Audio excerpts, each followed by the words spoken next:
আর এবার বড় আপডেট দিয়ে রেখি আপনাদের সামনে। এবার ভারত বাংলাদেশ সীমান্তে রীতিমতো এক বাংলাদেশের প্রাক্তন পুলিশ আধিকারিক গ্রেপ্তার।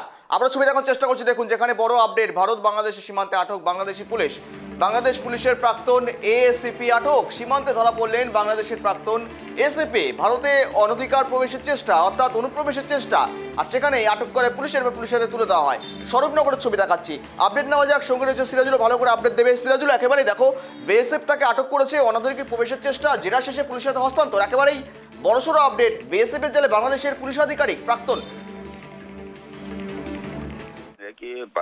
ভারত বাংলাদেশ সীমান্তে 2019 সালে যে ঘটনা ঘটেছিল এবং যে বাংলাদেশে যে শেখ হাসিনা সরকার থাকাকালীন যে দুর্ঘটনা ঘটেছিল, সেই ঘটনার পরিপ্রেক্ষিতে কিন্তু একাধিক মামলা রুজু হয়েছিল এবং বেশ কয়েকজন পুলিশ আধিকারিক এবং সেনা কর্তাদের নামে কিন্তু যে যুবক মারা গিয়েছিল গুলিতে, সেই যুবকের মা এবং তার পরিবার তারা কিন্তু মামলা করেছিল। সেই মামলার ভিত্তিতে কিন্তু সেই মামলাতে কিন্তু এই যে পুলিশ আধিকারিক, উচ্চপদস্থ পুলিশ আধিকারিক, তিনি কিন্তু তার নামও কিন্তু সেখানে আছে।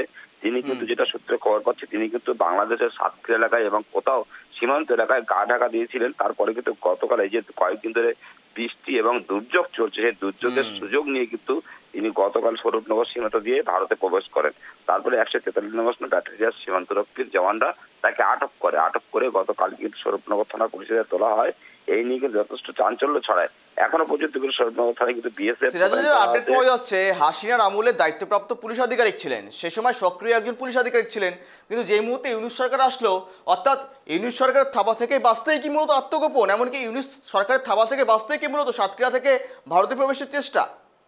একদমই দেখো গৌরব, যে ইউনূস সরকার আসার পরপরই তিনি কিন্তু গা ঢাকা দিচ্ছিলেন। সেই সূত্রে তাকে বাঁচার তাগিদে তিনি কিন্তু বাংলাদেশ ছেড়ে ভারতে প্রবেশ করার চেষ্টা করছিলেন। তার সেই সময় কিন্তু বিএসএফ এর জওয়ানরা তাকে আটক করে।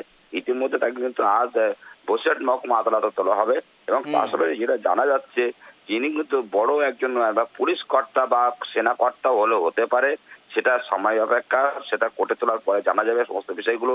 পুলিশ কিন্তু কোনোভাবে এই বিষয়ে মুখ খুলতে চাইছে না, কোনো কিছু জানাতেই চাইছে না, কারণ কোর্টে তোলার পরে আমরা সঠিক তথ্যটা পাবো। তবে আমরা যেটা সূত্রে এএনআই সূত্রে খবর পাচ্ছি, তিনি কিন্তু বাংলাদেশ মেট্রোপলিটনের একজন এসিপি পুলিশ আধিকারিক, এমনটাই কিন্তু যেটা সূত্রে খবর পাওয়া যাচ্ছে।